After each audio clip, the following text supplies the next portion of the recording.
ఎడారిలో సెలయేర్లు సెప్టెంబరు 14. నన్ను వెంబడింపగోరువాడు తన్ను తాను ఉపేక్షించుకొని తన సిలువను ఎత్తుకొని నన్ను వెంబడింపవలెను. మార్కు సువార్త 8:34.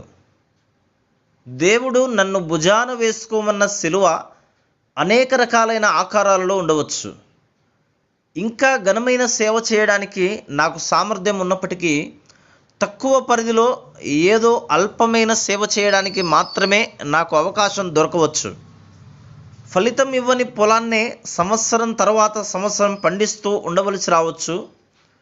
నాకు కీడును చేసిన వాళ్ళ గురించి ప్రేమ, దయగల ఆలోచనలే తప్ప వేరే విధంగా ఆలోచించకూడదని ఆజ్ఞ రావచ్చు.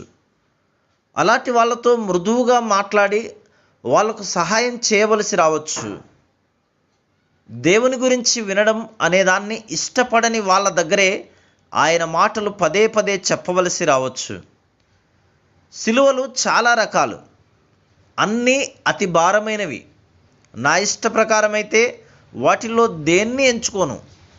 కానీ నేను సిలువను ఎత్తుకొని సహనంతో సనుగుడు లేకుండా నా భుజం మీద దాన్ని మోసినప్పుడే యేసు నాకు సమీపంగా ఉంటాడు. ఆయన నన్ను సమీపించి నా జ్ఞానాన్ని పరిపక్వం చేసి నాలో శాంతిని నింపి నా ధైర్యాన్ని పెంచి కష్టమైన నిష్ఠూరమైన నాలోని శక్తి ఇతరులకు ఉపయోగపడేలా చేస్తాడు. నీ సిలువ నీ చేతి కర్రగా ఉపయోగపడేలా చేసుకో. నిన్ను భారంతో నేలకు అనగద్రొక్కే బరువుగా కాదు.